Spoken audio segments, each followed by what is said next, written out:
Welcome, Kristen. The floor is yours. Thank you. So I'm Kristen Baker Geczy, here to chat Public Relations 101. I'm super excited to be here today. And I'd like to share a little more about myself. But while I do that, I was hoping that you all could drop in the chat what industry you work in. I'm curious to see the backgrounds you all have, which may come in handy later. Fantastic. Yeah, everyone go to the chat and you can add there what industry you're working in, if it's in oil and gas, if it happens to be in mining or customer service or education. Share that with us and Kristen will be able to read it. Yeah, exactly. So again, I'm Kristen Baker Geczy. I consider myself a PR strategist. I've worked in communications for 20 plus years in the Army, for the Department of Defense, in a variety of capacities for nonprofits, small businesses, etc.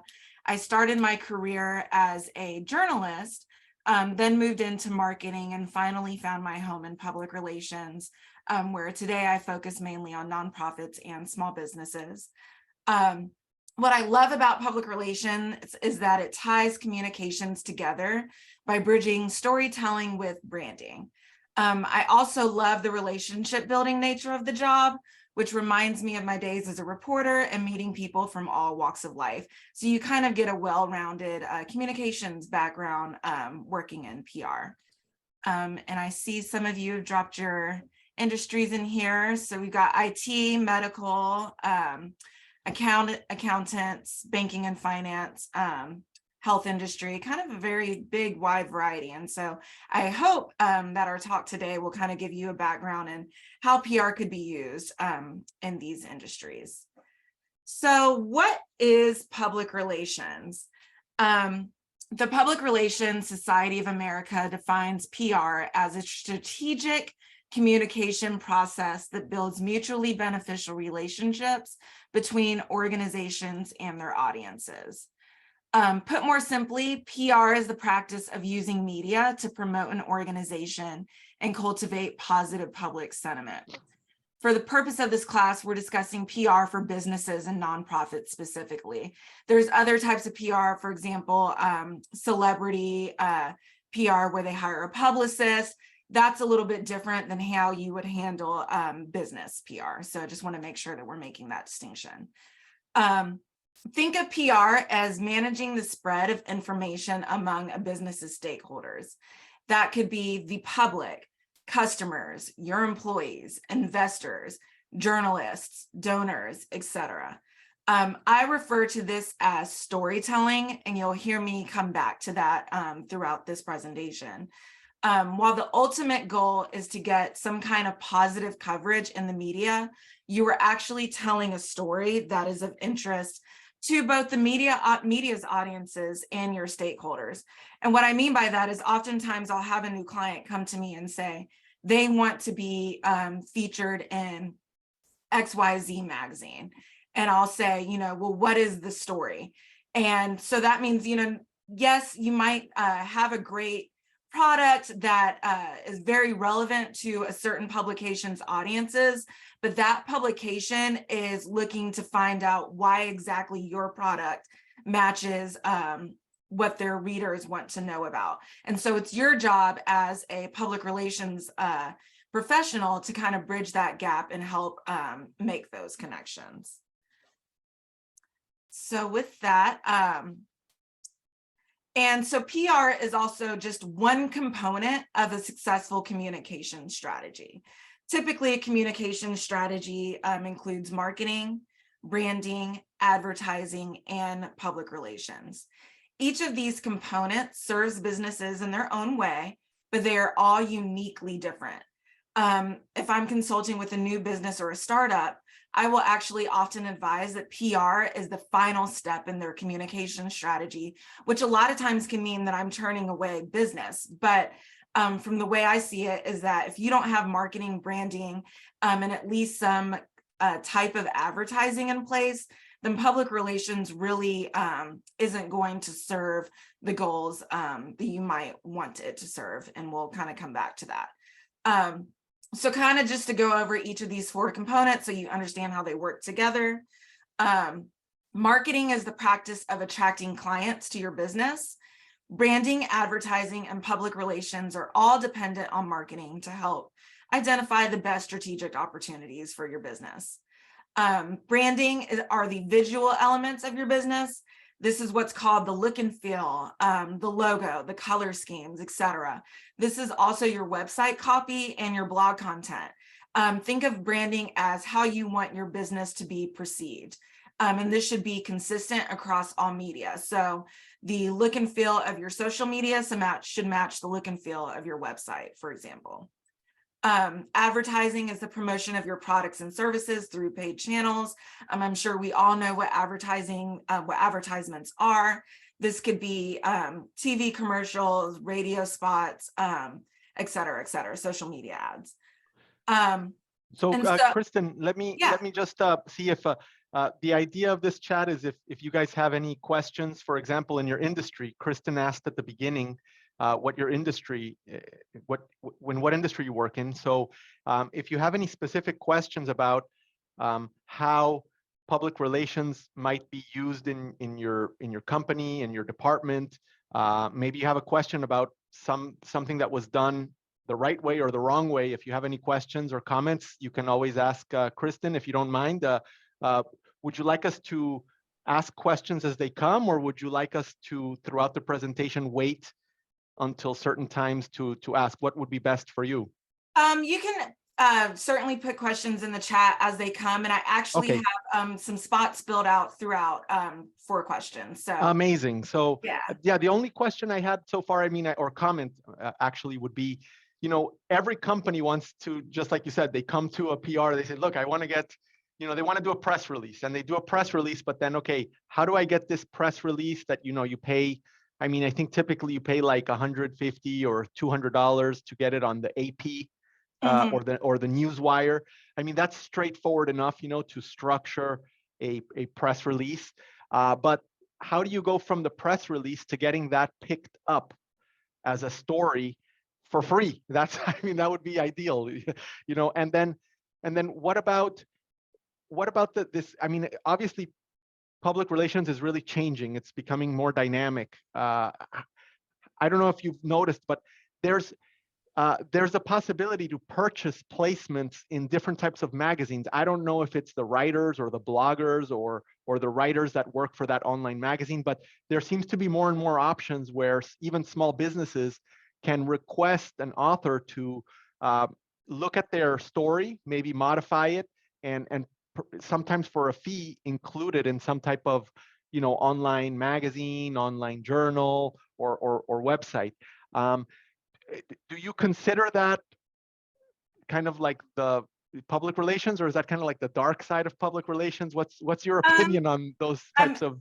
Actually glad you asked that. I'm going to address that later on in the presentation. So can I loop back with you? Yes, absolutely. And we have one question, Aman Shug. So this is the first student with a question. Go ahead, Aman. Let me ask you to unmute. Aman Shug, go ahead. Yeah, you're muted. Let me ask to unmute. There you go. I think you're unmuted now. Go ahead.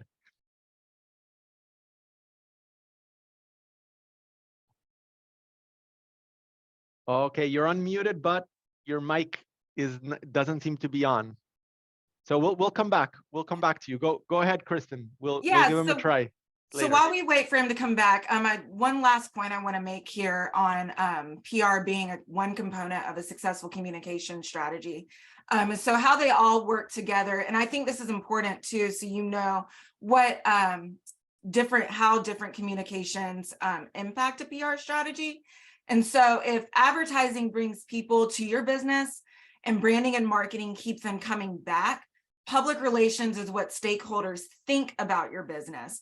And it's mostly focused on building brand awareness, which means improving your business reputation and also attracting future customers.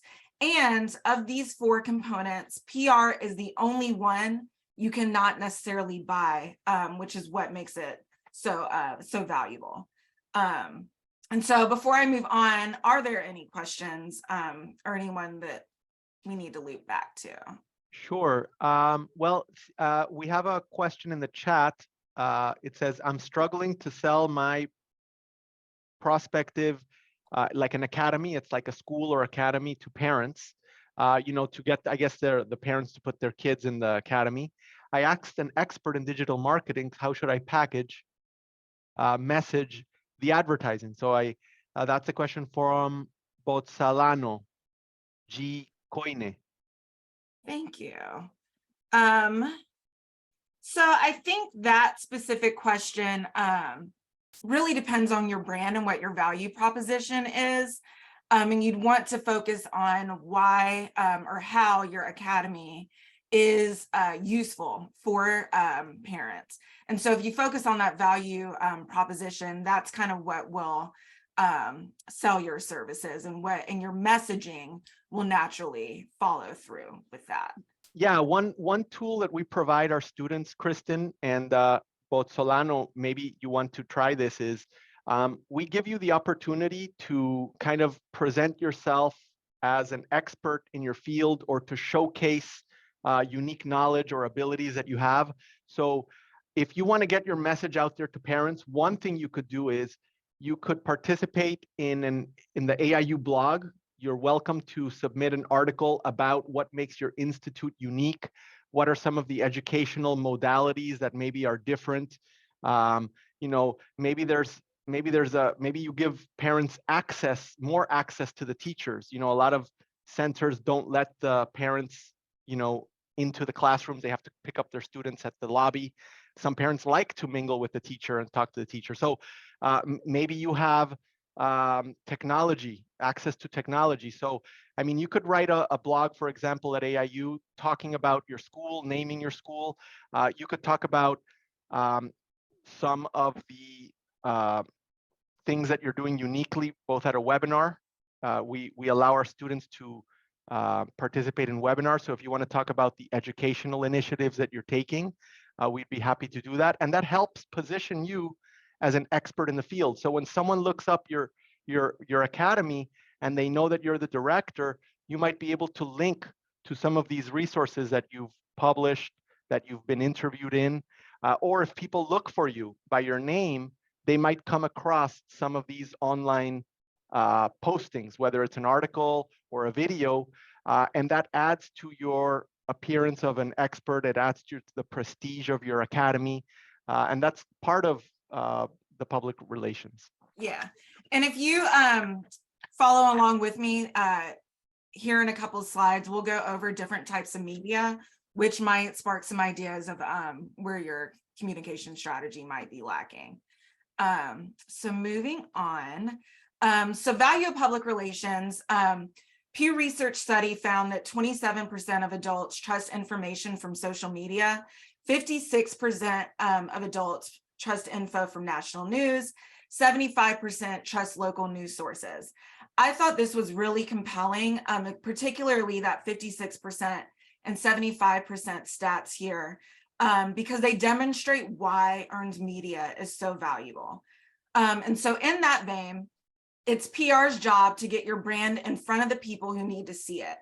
This can be for a variety of purposes, including event promotion, learning more about your program, employee relations, crisis communications, thought leadership, etc. And so by way of analogy, when people ask me what I do, I usually say, I help get people in the news. Anytime you hear about an event, a cool human interest story, like your neighbor's doing something really neat, or see an expert being interviewed, someone pitched that person or story. And so as I've discussed, PR cultivates positive public sentiment and goes beyond advertising and marketing. It's how an organization builds trust with its target audiences. Beyond that, it's a way to connect newsrooms with sources. It's mutually beneficial in that way. Reporters have a story and you have the source. Let's make this happen.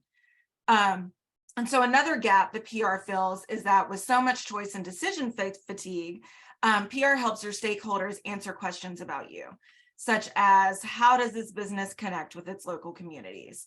What positive impact are they having in the world? Why should I spend my time or money with this organization? While this all could be addressed on your website or social media, positive media coverage shows what type of real world impact that you are having. And so also it's important to note that PR is a marathon. It's not a sprint. I say that because unlike advertising and marketing, sales are not necessarily immediate in PR. PR is the repetitive nature of having positive stories published about you in the press, and that's what makes it successful. For example, think about when you meet somebody new. The first time you might say, you know, she's cool. Second time, oh, I like this person. And the third time, oh, we could totally be friends. I'll invite her over this weekend. That's kind of what PR is. It's seeing positive coverage ongoing that helps consumers make a decision about your business. Fantastic. We have a question from Aman Shug. It says, can we use PR skill in non-business institutions? I think you're referring to like, I guess like sole proprietorships, if I'm not mistaken, or if, for example, if you're, you know, if you're an individual who has a private practice, or if you're an individual who maybe does, I guess like maybe a public speaker or something like that. Yeah, so you could definitely use PR. I mean, that's not even necessarily non-business. If you're selling your services as a sole proprietorship or you own a practice, that's still a business interaction, be it business to business or business to consumer. And PR is definitely applicable there because it's still telling the story of who you are. In a sole proprietorship scenario, that might be setting yourself up as an expert in the field through thought leadership opportunities, which falls under earned media that I have up here, the 3 different types of media. So yes, that would definitely be something that you could use. Thank you, Kristen. And we have a raised hand by Acacio Edu. Acacio, go ahead. You mentioned that you work in the Ministry of Finance and Budget for Equatorial Guinea and have direct communication with public or population in general without regards to cultures, etc. Do you want to elaborate on that for Kristen? Yes, good evening first. Hi, how are you? My simple question is, I would like to know the difference, because she mentioned the 4 different communications: marketing, branding, advertising, and public relations. I would like to know the difference between marketing communication and advertising communication. So you're asking me, just to make sure I understand, the difference between marketing and communications? Marketing and advertising. Okay. I think, you know, marketing covers everything and advertising is like more like paid. Yeah, exactly. Marketing, in communications, most things fall under marketing. Marketing includes public relations. Advertising is engaging in paid media, which is something that I'm about to go over here pretty soon, or here in a second. So just think of advertising, anything that you are paying for is advertising. So that would be social media ads that you see on Facebook or Instagram. That would be TV segments, radio spots, etc., newspaper ads. Those are all things that you're paying for. Whereas marketing, that encompasses not only advertising and public relations, but also your social media, what content you're putting on your own channels, etc., which is why I wanted to go over these different types so that you could see how each communications fits into these 3. So this sounds like a good time to kind of segue into that. So one of the different types of media is your owned media. And this is all relevant to marketing. It's owned by your organization. You have full control over it. It includes stuff like your social media, your blog content, your website copy, your e-newsletters, anything that you can you produce and share with your audiences is owned media. And you should think of this as your home base. Owned media should not be overlooked because this is where your branding comes to life and it's how you attract customers. This media will also ultimately drive brand growth and should be the foundation of any communications plan. It absolutely should come first, because when people hear about you, they're going to want to start going to your social. They're going to want to start going to your website. And so that all needs to be up to date and ready to go, so that when people are ready to make a decision to work with you, they're able to immediately do that. And as you implement your PR strategy and start booking interviews or getting stories published, your owned media channels will also be where people learn more about your brand, and it serves as a reference point for both the public and the media. By way of example, I've had clients get interviewed and later say, you know, we need to reach out to the reporter and get a correction on this paragraph. And so I'll send that to the reporter and say, you know, can we have this updated? And the reporter will oftentimes say, you know, I pulled that copy from your website. And so it's a lot harder to dispute corrections when your website isn't up to date. So that just kind of shows why that type of information should be current. Another type of paid media, or another type of media that PR plays into, is paid media. This is also what's known as advertising. This is partially controlled and includes influencer marketing, ads, both social and search, and branded sponsored content. This is like the branded sponsored content is what we were discussing earlier, where you pay to be featured in a website. So paid media is another controlled way to ensure brand visibility, and this type of media directly drives revenue. I say partially controlled because while you are able to create and approve of the various content needed, it does leave your hands to get published elsewhere. And so influencer marketing specifically is the practice of getting your products and services in front of niche audiences, usually on social media. These campaigns are usually managed by PR because it involves finding the right influencers to match your business, making sure that they have the metrics that you're looking for, and that the campaign will be mutually beneficial. If you all get served ads on Instagram like I constantly do, I'm sure I don't have to explain exactly what social media ads are. Although these can sometimes be annoying, they are incredibly effective. Paid ads also allow you to get more visibility from your owned media, like promoting a blog or a website. So let's say you have a great story published in the news and you want to amplify that. Sometimes companies will boost that through social media ads so it can get more visibility. And then lastly, branded and sponsored content. This is interesting. This is branded and sponsored content is paying for space in targeted media. For the purpose of PR, this usually involves paying to place a story in a publication, and it used to be frowned on once upon a time.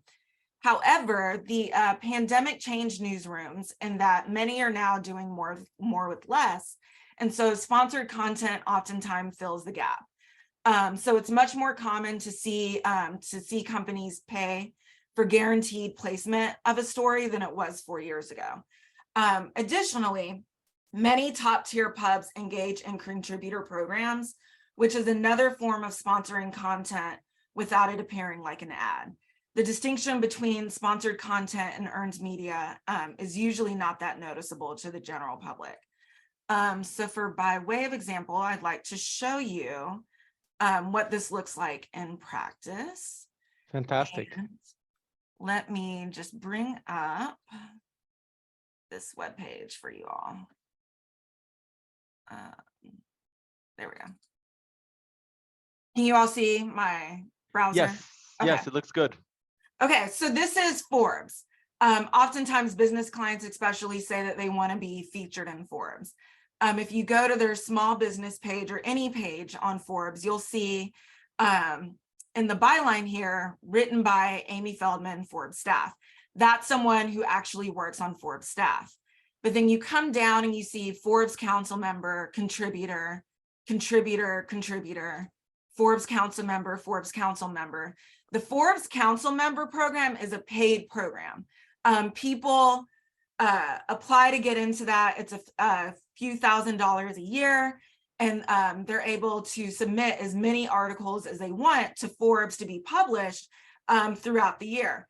It's a full editorial process. You actually work with Forbes editors. They give you feedback to make sure that the article fits what their readers want to see. But at the end of the day, that's a contributor program, and that is sponsored content. But you wouldn't necessarily know that as just someone who reads Forbes. Yeah, it's a backdoor way to get kind of like some earned media, even though it's not technically earned media. Now, theoretically, this contributor could deny the story. In other words, they might charge to put the story, but in the end, it's their responsibility to say yes or no to a story. So, I mean, it could be like earned media because, I mean, I don't know, maybe they're obviously less selective than the senior editor, let's say. Well, it's the people who write the story, they are this Forbes council member here. They pitch the story that they want to see published on Forbes, and they actually write that story. On top of that, it's not necessary. It's a gray area when we're discussing earned media because it is branded content and you are paying for it, but it is definitely public relations. Okay. And that, this is still at the end of the day, a great article on a great website. Forbes publishes it on their social media exactly the same. So Kristen, do you know if this, these members that publish on Forbes, is it permitted under their terms and conditions to receive funds in exchange for publishing articles? Is that permitted? No, so that it is not permitted. Yeah, okay. You're paying you're paying to be able to regularly contribute to a top tier publication. That's where it gets you can't sell that's the where coverage. Okay, that's where it gets into the gray area, because obviously it depends on each person, but okay, I got it. That's where we get into the gray area. And sorry, do you want to take a question or let me get through earned media, and Absolutely. then let's come back to questions, because I also have some more examples under earned media. Fantastic. So I'm going back to my slides. You guys can all see my slides, okay? Yes. Okay. So that's paid media, and then earned media. This is, like I said earlier, this is the hardest coverage to obtain. It's completely uncontrolled. This includes mentions in news, reviews, interviews, feature stories, speaking engagements, etc. Earned media is the holy grail of PR, and this is what my day-to-day actually focuses on. Earned media is anything written about you or your business that you haven't paid for or didn't create yourself. So kind of going back to discussing the Forbes Council membership, it's not necessarily earned, but it's still PR because you paid for that. Recall that 56% of adults trust info from national news sources and 75% trust local news sources. This type of trustworthy coverage cannot be bought, which is why it's so valuable. It's also the most volatile because landing a story depends on so many factors. I've had plenty of times where I am speaking to an editor at 4 p.m. on a Tuesday about a story that's going to run in the next day's paper, only to have that story bumped because something bigger happened. Or maybe your reporter is having a bad day and they don't want to read your email. Or maybe they were out on vacation and they weren't able to get to it in a timely fashion or enough. There's a lot of different factors that go into placing a story. And earned media generally is what you think of when it comes to PR. This is where you utilize press releases, story pitching, newsjacking, and other PR tactics. Unlike owned and paid media, a successful earned media campaign requires consistency, effort, and persistence. It's also where relationship building comes into play. I like to say I deal in rejection in PR. You send out so many emails a day and you can fairly be certain that you won't get a response on a lot of them. But that doesn't mean you give up necessarily. You have to be on top of things to follow up. And sometimes you may get a no, and you have to not take that personally and just cultivate that relationship for a future story. So it's really about kind of developing a thick skin and being persistent. And again, because you do not pay for or create earned media, it's also the most authentic media type and directly contributes to positive brand sentiment, ultimately elevating a well-rounded communication strategy. And so I'm going to show you all some kind of examples of how earned media coverage can serve your business. Do you see my browser? Yes. Okay. So one, this is a thought leadership opportunity. This is where you would have a blog written about or blog written by you placed in a trade publication to kind of build yourself as an expert in that space. This spot was not paid for, making it earned. And so these are like sometimes when you see these type of articles, like we were discussing with Forbes, this is contributed content, earned media because you didn't pay for it. You can also use it to explain more about your program within your target audience. So, for example, this tech boot camp wanted to be published in top tier tech pubs. And so this is a nice story that explains more about that boot camp, sharing perspectives of people who have gone through the program. Kind of that goes back to storytelling. Yes, this program is great, but also who exactly has the program helped? And that's where you get to telling the story.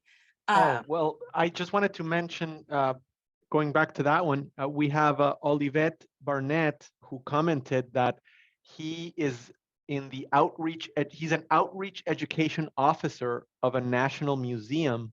What marketing strategy would you advise the museum use to reach out to its audience? So this particular example would be a good idea to kind of either do a white paper or to do a walkthrough or to do some type of I don't know, like little activities or clinics or presentations that you can highlight in social media, maybe talk to the local news outlet, maybe talk to a local website, see if they can feature that. Yeah, if you have events, definitely invite your local media to attend those events and to cover them, for sure. And then, yeah, there's other things you can do, like this story where you pitch publications that are relevant to your business.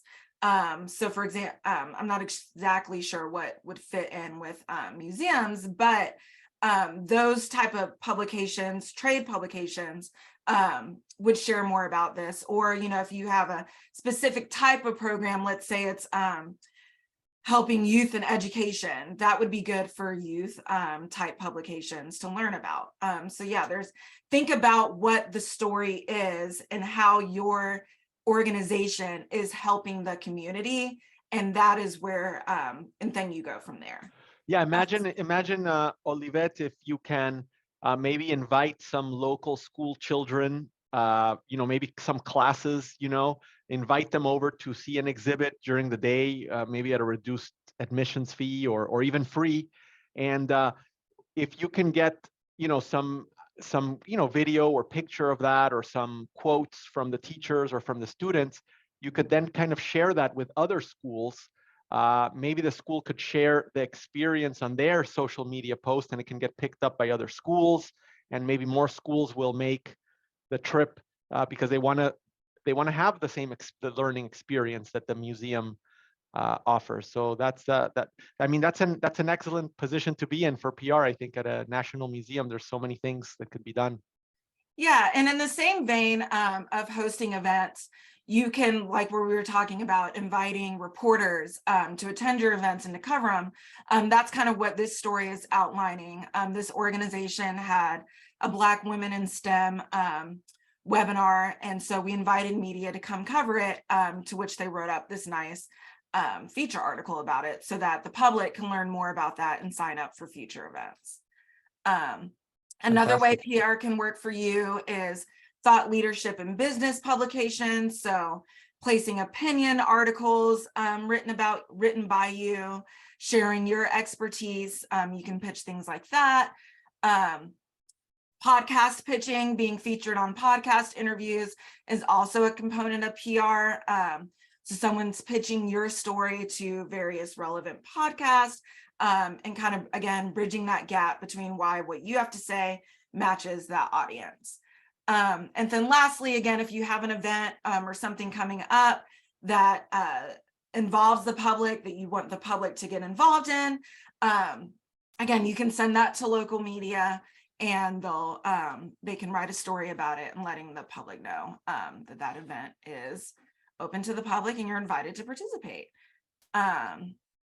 So with that, are there any other questions? For future reference, I'd like to dive into earned media strategies and tactics in our next presentation, but I'd love to know what type of questions you all have now. Absolutely. Thank you, Kristen. Following up on the question from Bozzolano, Coine, Bozzolano, I don't know if you want to mention something, but he was talking about the preschool, you know, the academy, and trying to get people to come in. So he elaborated on that. He said, how do I prepare myself to present the infant school academy to potential customers when they're not ready to hear that infants are humans who also have the right to education? In other words, what he's saying is that the parents kind of have the opinion that, hey, what's the difference of taking an infant to the school versus having grandma take care of it?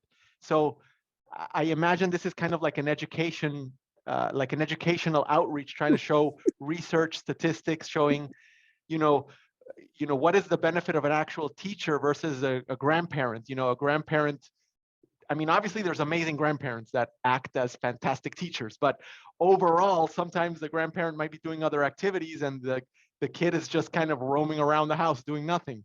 Yeah. So, that sounds like definitely like it's an opportunity to educate the public on why, on the benefits of having an actual educational caregiver versus grandparents.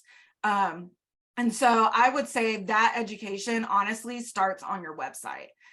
Going back to that owned media content, that is where you can really drive home those things in the absence of like an advertising budget or a budget for PR, and use that blog content on all of your things. So social media, where the public can see it, and then also, you know, e-newsletters, etc. And then if you wanted to branch out from there with education, I would probably start small. For example, publishing op-eds in your local news about the benefit, those type of differences and benefits, and kind of branch out for there. But it really sounds like education is what's going to kind of drive home that point. yeah, that's awesome, Kristen. And Bozzolano, yeah, I mean, this is such a, I mean, I love hearing problems that are so practical, you know, they're like real problems, you know, someone's trying to solve something. So, I mean, look, if you can record a little bit of some interaction or activity that happens in your academy that would typically never happen at home, you know, with a grandparent being the caregiver, you know, maybe you can highlight those differences on your Facebook page. You know, say, hey, look, this is what your kid is doing at home. And you can show the kid, you know, maybe you can show the kid watching cartoons, and the grandpa is like, you know, doing something in the house, you know, cleaning the house or making a meal or something like that.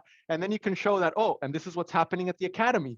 And you can show the kids actually learning and interacting with teachers to kind of, you know, show the difference. Definitely. Any Let other? me, Oh yeah, go ahead. I'm sorry. yeah, if anybody has a question, please raise your hand virtually. Let me see here. Emmanuel, thank you. It says a very impressive discussion on PR 101. I'm really interested. Let's see. Thank you, Kristen. Nice presentation, Kristen. Okay, Warren Barlow. If you want to ask your question, you can always raise your hand, and I'll you know, be happy to have you participate. But Warren Barlow says, can you share some of the challenges influencers may face in a company's effective PR strategy? The challenges influencers will face, or the challenges businesses face working with influencers? It says, can you share some of the challenges influencers may face in a company's effective PR strategy? Yeah, I think in general, the use of influencers in a company's PR strategy? I can't necessarily speak to the influencer side of a marketing strategy. I would say probably negotiating anytime you are working with an influencer as part of your marketing strategy, there should always be some type of contract or scope of work an agreement. And I would say probably negotiating that would be the biggest challenge on the influencer side. By contrast, on the business side, also there's that challenge of finding a mutually beneficial arrangement. But on top of that, finding influencers who's actually are going to bring you the goals who are actually going to deliver on the goals that you set out with them. Some influencers have a ton of followers, but no engagement.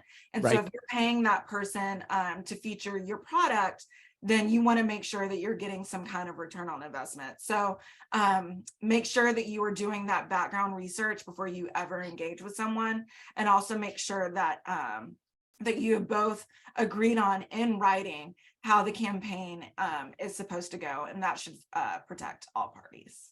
Fantastic. Yeah, I mean, with an influencer, I mean, sometimes, you know, even if and there's so many things you can do with an influencer. So yes, they could feature you on their blog, but if they can also do a short interview with you, then you could feature that interview on, you know, on your website or on your social media, and that builds a little bit of trust because it's a little bit like someone from the outside. People might be familiar with the influencer, so if they see that the influencer understands your product and agrees with some of it or your business, that adds a little bit of relevance. Yeah, and that's part of the paid media strategy where I said it's partially controlled. Before an influencer ever posts anything about you, you should know exactly what they're going to be posting. You should approve any copy that they're going to have, any photos, etc. They don't necessarily do that on their own. You supply that content. Right. So you'll know when entering in that engagement what exactly will be they'll be sharing about you. Thank you, Kristen. And we have another practical question from Bonita Burnett. Bonita, can you unmute yourself? Okay. Can you hear Hi. me? Yes, Bonita, how are you? Oh, I am good. I want to thank the speaker because she has been excellent. Oh, thank you. But I want to ask one question though. I am a self-published. I'm an author 3 times. I'd like to know how I can get my book out in the real world to get it published. So is your book is self-published? Yes. Okay. With self-published authors, I would a couple of things. One, make sure you have your owned media together. Again, that's your website, any pages where you were sharing information about your book for people to learn more about it.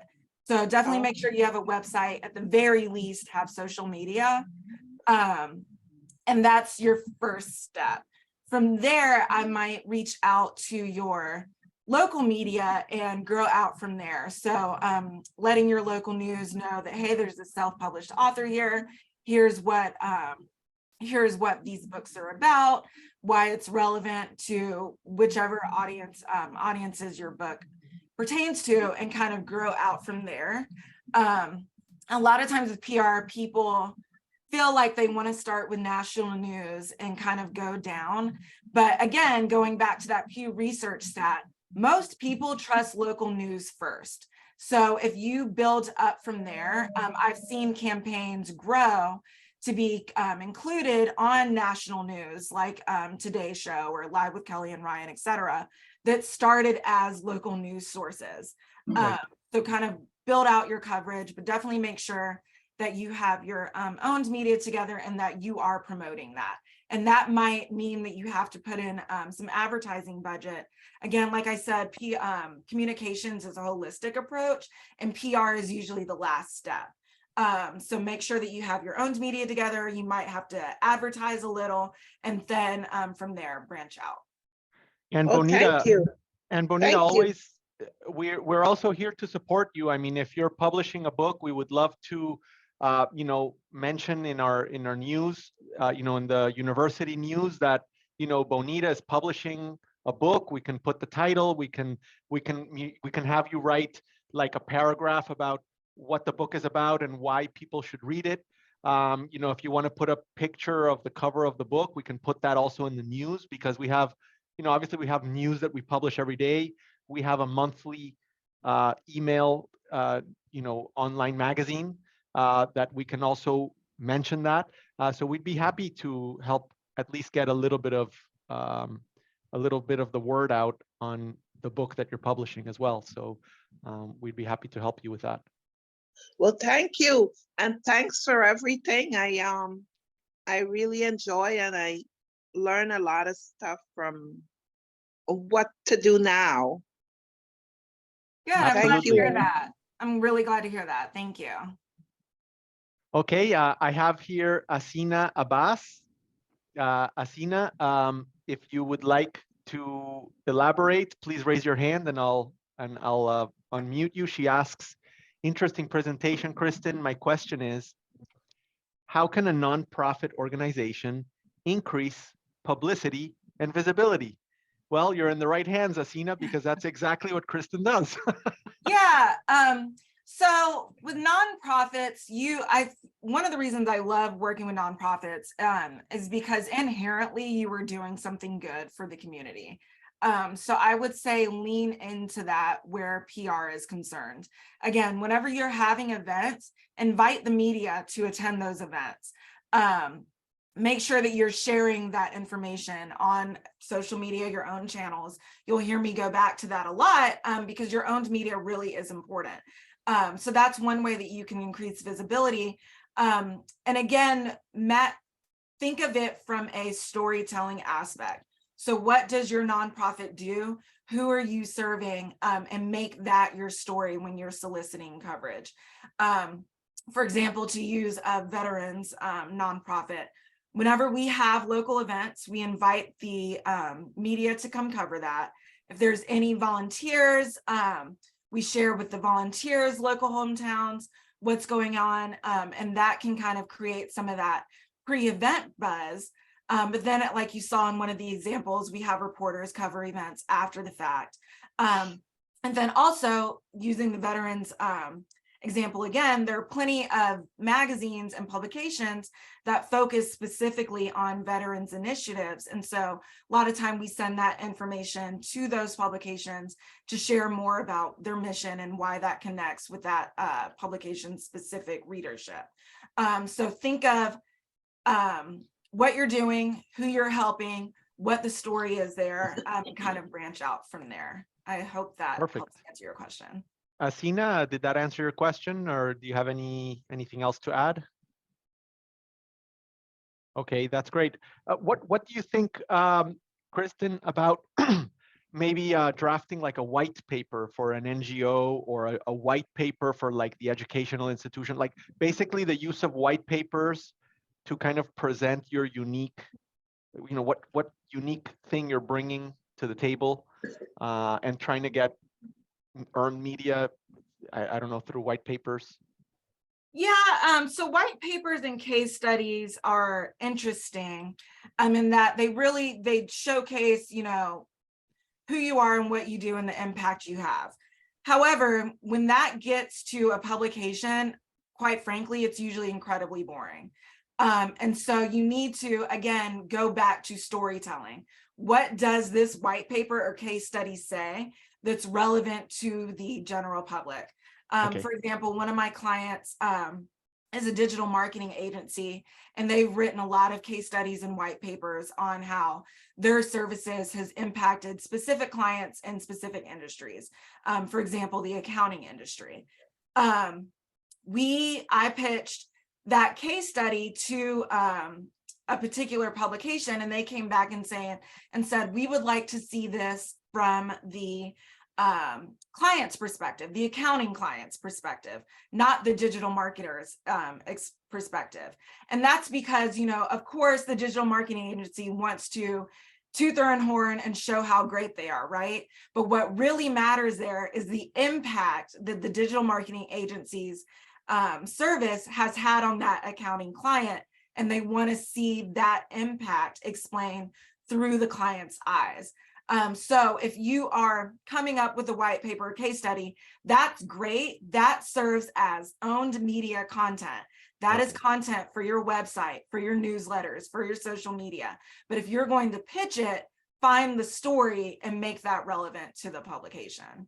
Fantastic. Yeah, I mean, it's really journalism in a way. It's like a preface to journalism. It has to be with storytelling as a foundation. Yeah, exactly. Okay. Acacio Edu.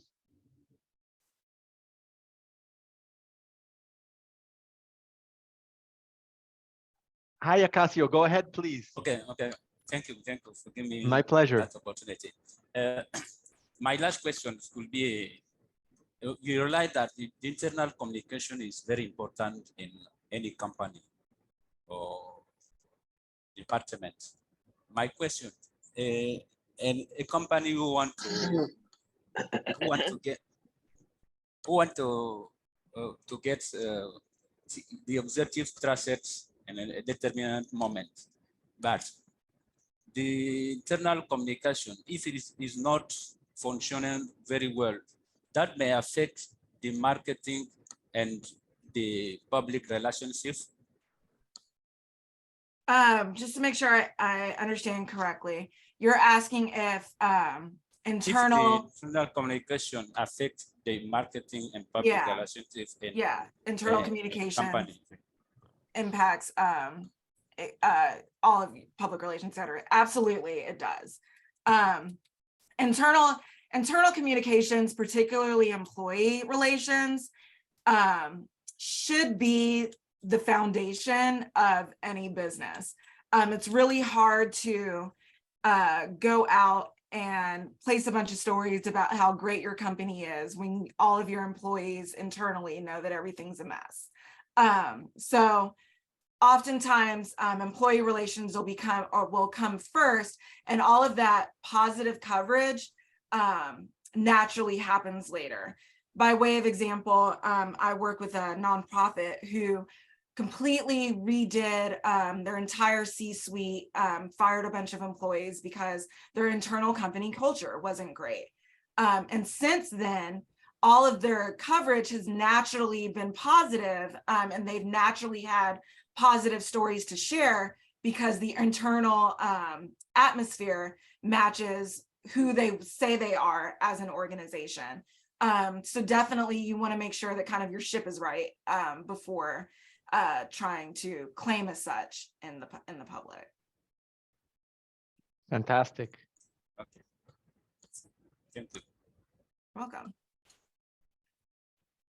Well, we've gone through a lot of topics today, and Kristen, it's been your first time with us, and I have to declare that it's been a complete success. So I really thank you for sharing this knowledge with us in public relations and helping these specific use cases that our students brought up. I think it's been a great learning experience, and we hope to invite you back and have you back in the near future. Yeah, thank you, everybody. Thank you for coming, and I really appreciate all of your questions. And yeah, thanks for having me.